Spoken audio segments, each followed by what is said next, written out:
Hello and welcome to the Flying Show. My name is Carlos and today we've travelled to beautiful Echuca on a very, very windy weekend actually. In fact, the winds back in Melbourne were about 100 k's an hour, so I'm very surprised to see a bit of a turnout today to the Antique Association of Australia's annual fly-in. There are some beautiful aircraft. The guys are having breakfast and we'll wait and see what happens later in the day, so hopefully we see some flying today.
Now, I'm so very pleased to catch up with Clinton Ashton-Martin. Clinton, welcome to the Flying Show. How are you? Oh, pretty good, thanks. Yes, for an old fella. No, you're doing great, mate. The first thing I said to you as you started her up was the immense pleasure you must get from, you know, watching people smile as the thing fires up. Yes, that's true, and it's a bit of a centre of attention at fly-ins. We were driving past around the back of the car park there, and I saw the back of it, and I thought, oh, that's a gorgeous little de Havilland. I thought, oh no, the big rivalry. I generally tell people to wash their mouth out when they call it a Tiger Moth. Yeah. Huge rivalry, of course, is the Cadet, Avro Cadet. Cadet. Yeah. Yes, it was known in the RAAF as the Avro trainer, that same machine, but it's a contemporary of the Tiger Moth. They had a fly-off when they were selecting an aircraft as a new trainer in the 1930s for the RAF. The RAF bought the Tiger Moth and the RAAF bought this, and the reason is that this is a much nicer aeroplane to fly. Yeah, apparently it was very popular with the trainers and the students, and fully aerobatic. Oh yes, it had a fully fuel and oil inverted system on it, so that you could fly indefinitely upside down. Yeah. And it was quite it's an upmarket aeroplane compared to the Tiger Moth. Has all sorts of little features in it, which make it a nice aeroplane. Yes, one of the major features of the aeroplane is the ailerons on all four positions, which gives it a very nice roll rate.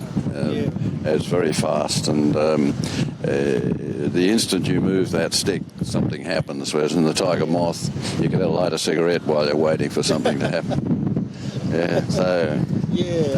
The aeroplane, I bought it about 18, 19 years ago. It had been in storage from 1960, and when I bought it, it was just a bare fuselage sitting up on its gear, with an engine hung on the front, and I got everything else had all the covers off and was somewhat damaged and so on.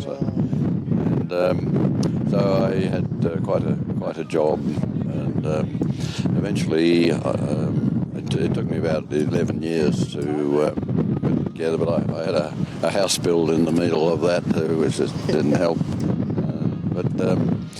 Yes, it's a big job. My philosophy was to reuse the absolute maximum that's in the aeroplane. In other words, this particularly applies to the timber in the wings and so on.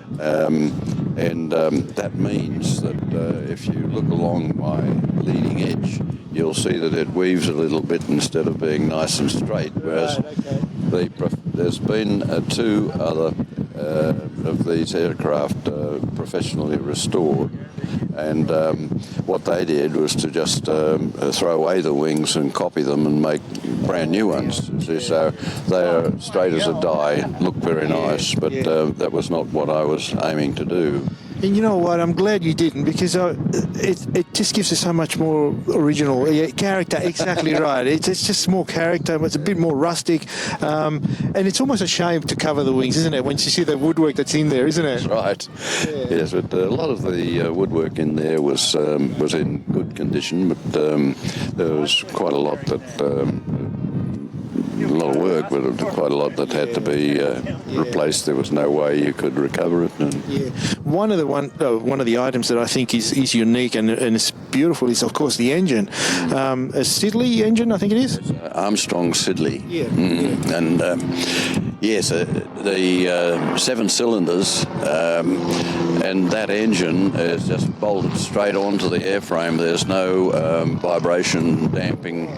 No engine mounts at all. It's just solid, and it's very low vibration and from the engine when it's flying. Yes, because I'd imagine the engine cylinders is really good. Sorry. Yeah, no, I'd imagine that getting a hold of an original engine on this aircraft would be a mammoth task, and I don't think there'd be many floating around with original engines, would there? Or?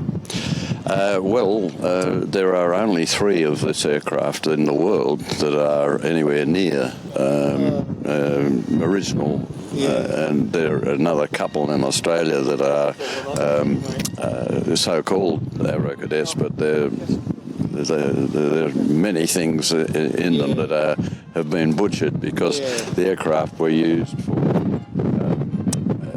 aerial agriculture after the World War II. And they kept crashing them and so on, and they modified them, and because in those days they were real bushies,